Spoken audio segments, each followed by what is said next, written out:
Batman! I set a trap, and you sprang it gloriously! You cannot win. I, Hugo Strange, am your successor. When the mugger or the thief stops to think twice, that is fear. That is what I am. You were there at the beginning. And now, you get to see how it ends.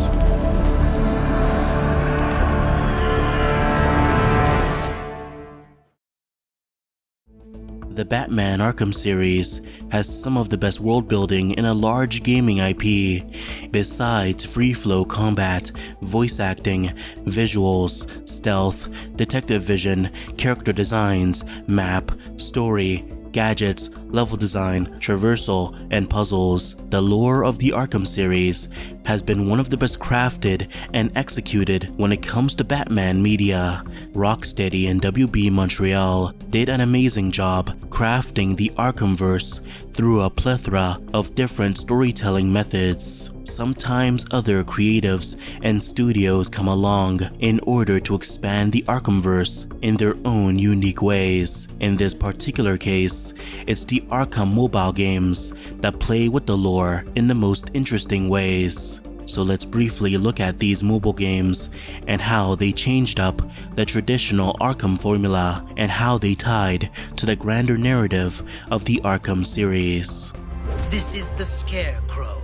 Play Batman Arkham Underworld, or I will see you in your dreams.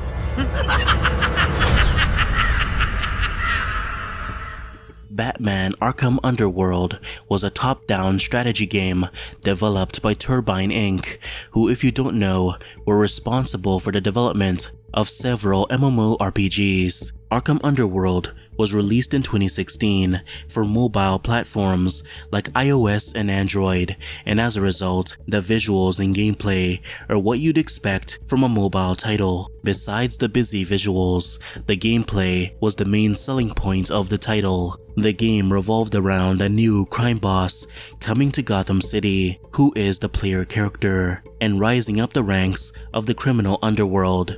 Your job is to control territory within Gotham City and steal territory from Carmine Falcone with the help of many of Gotham's famous villains. During your journey to take over Gotham, you'd make enemies with Batman, the GCPD, and Carmine Falcone, who all try to stop you in their own ways. Gameplay-wise, the game looked pretty similar to other titles of this type. You guide several goons and villains through different environments and complete different tasks, making use of each character's special abilities to get the job done. Sometimes Batman would appear during gameplay, and he served as a sort of mini-boss, and it was up to you to get rid of him with perfectly timed special maneuvers. Nothing groundbreaking in terms of gameplay, but for a free-to-play mobile game, it's competent. In terms of story, the game is set years before the events of Arkham Asylum, if the game is any indication. In this period of time, Batman is supposedly still in his early years,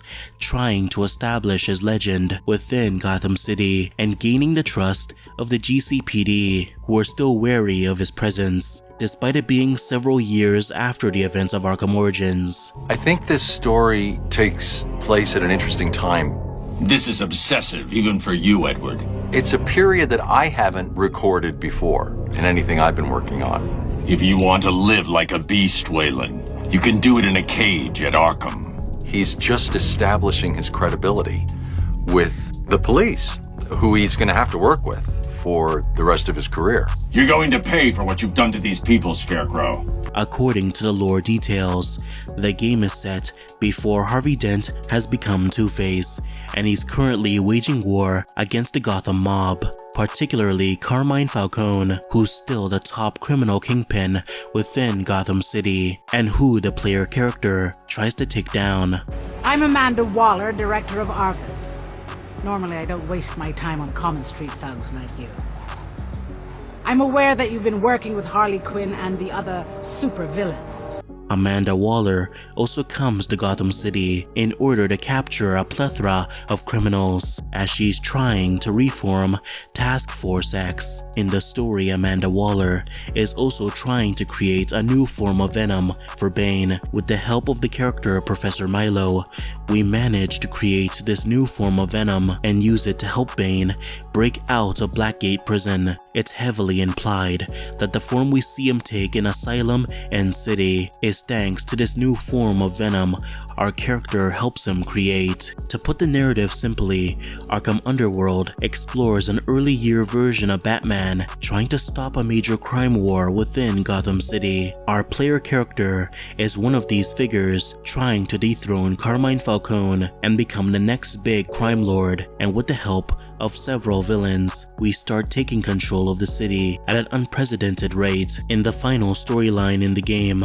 before its eventual shutdown, we break Bane and several criminals out of Blackgate prison, bringing Gotham into chaos. Our goal is to make Batman weak and then finally take him out when he's out of energy. Now, if we're such a big deal, if we've caused so much chaos in Gotham, and if criminals look up to us so much to the point where even the Riddler respects us, why is our character not present in other games? Well, obviously it's because the game is no way canon. Every event we see take place is completely disconnected from the mainline Arkham series, simply because of the ambiguity surrounding the player character. If it weren't for our existence, we could have reasonably placed the events of this game within the Arkham series. Anyways, Arkham Underworld is an interesting look into possible events within Batman's past, but unfortunately, it's more than likely that these said events never took place at all.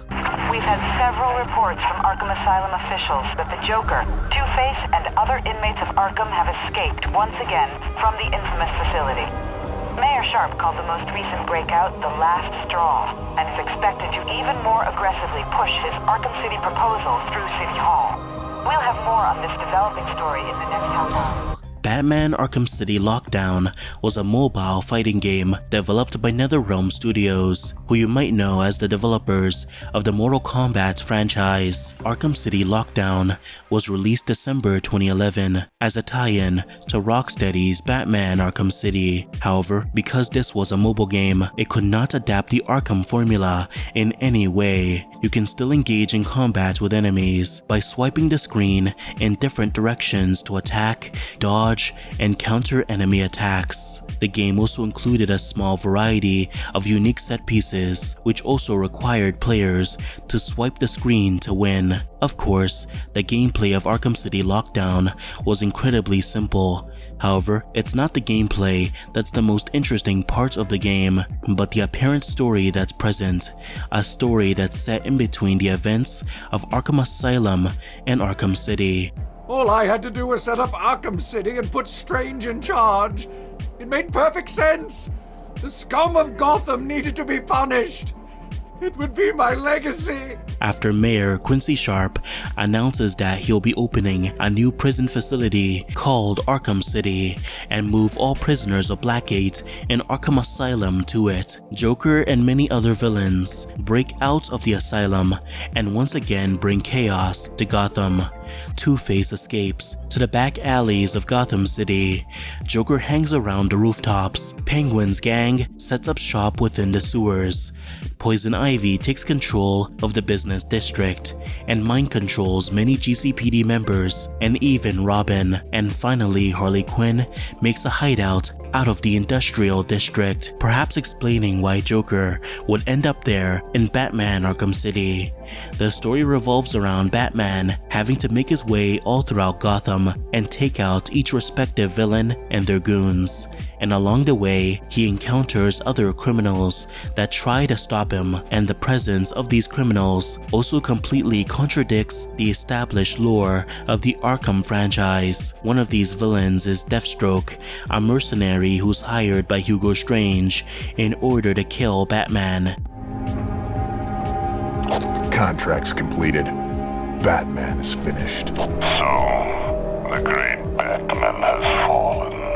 Good. In terms of design, Deathstroke's look is lifted directly from Mortal Kombat vs. DC, so clearly NetherRealm reused assets from the game. In terms of narrative, we can't be sure if this is the first time Batman has encountered Deathstroke. Arkham City Lockdown was released in 2011, which was 2 years before Arkham Origins, but was also the same year the game began development.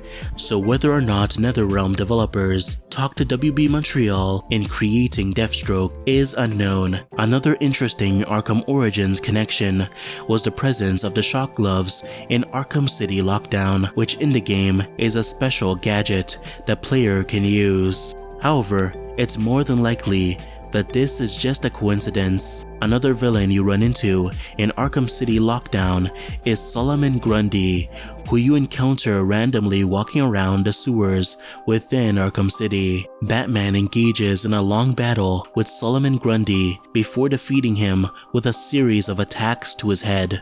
Now, Grundy's presence in the sewers is once again a huge narrative contradiction, as in Batman Arkham City, we learned that Grundy was trapped within the basement of the Iceberg Lounge when Penguin first bought the place. So narratively, it makes no sense for us to encounter him within the sewers.